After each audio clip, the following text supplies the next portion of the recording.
Présent Monsieur Hubert Ott pour le groupe démocrate.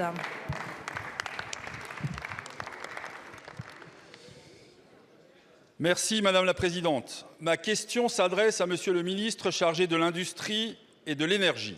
Je voudrais vous alerter, Monsieur le ministre, sur la situation de l'entreprise Hartmann située à Lièvre, dans ma circonscription alsacienne. Cette entreprise, la dernière en France à fabriquer des compresses stériles pour les officines, a fait le choix de stériliser ses compresses à la vapeur, un procédé exigeant qui garantit l'absence d'agents cancérogènes, mutagènes ou reprotoxiques, les fameux CMR. Lors de la crise Covid, cette même entreprise a démontré son rôle stratégique en augmentant sa production pour répondre aux besoins de notre pays. Pourtant, Hartmann est aujourd'hui très menacé par une concurrence déloyale d'importation de compresses chinoises stérilisées à l'oxyde d'éthylène, un agent CMR. Ces produits, qui couvrent 80% du marché français, bénéficient d'un remboursement identique par l'assurance maladie, sans valorisation donc des modes de production respectueux de nos normes. Cette situation met en péril non seulement l'entreprise, mais aussi notre capacité à fabriquer sur notre sol des produits répondant à nos standards sanitaires et environnementaux.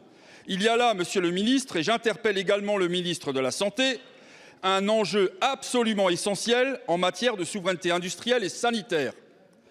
Notre capacité à produire en France, notre lutte contre la désindustrialisation et notre combat pour protéger nos savoir-faire sont en jeu. C'est aussi de notre capacité à réagir face à des concurrents internationaux, tout en répondant aux défis économiques, sanitaires et environnementaux dont il est question. Monsieur le ministre, quelles mesures concrètes entendez-vous prendre pour protéger nos acteurs industriels stratégiques, comme Hartmann, et valoriser les dispositifs médicaux respectueux des normes françaises et européennes? Plus globalement, quelles sont les grandes orientations que le gouvernement entend privilégier pour bâtir la reconquête de notre souveraineté industrielle en réinvestissant dans des secteurs stratégiques, en garantissant des emplois qualifiés en France et en donnant à notre pays les moyens de redevenir un acteur industriel de premier plan? Merci beaucoup. La parole est à Monsieur Éric Lombard, ministre de l'Économie et des Finances. Madame la Présidente, Mesdames et Messieurs les députés, Monsieur le député Ott, la souveraineté sanitaire est une des priorités de notre gouvernement. Elle fait l'objet d'un soutien massif, notamment dans le cadre de France 2030. Et c'est l'objet des annonces sur les relocalisations des médicaments essentiels qui ont été opérées au mois de janvier.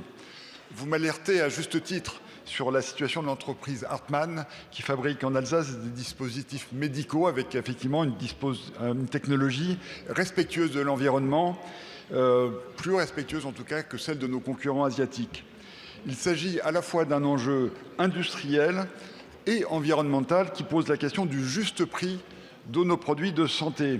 Et nous sommes mobilisés avec le ministre de l'Industrie, Marc Ferracci, avec Geneviève Darrieussecq et Yannick Noder aujourd'hui sur une solution qui préserve la production de Hartmann. Vous m'interrogez plus largement sur l'orientation du gouvernement en matière de souveraineté industrielle. Nous avons porté auprès de la Commission européenne, et j'étais à Bruxelles la semaine dernière, pour dire que, après l'adoption du budget, qui nous occupe aussi, la souveraineté industrielle était une de nos priorités. Car cette priorité est tout à fait complémentaire, en plus, de notre volonté de ménager et d'augmenter l'emploi sur l'ensemble des territoires de la République. Donc, vous le voyez, nous sommes pleinement mobilisés pour défendre avec le gouvernement une vision ambitieuse de la souveraineté industrielle. Je vous remercie. Merci beaucoup, Monsieur le ministre. La parole est à présent Madame Estelle Youssouffa pour le groupe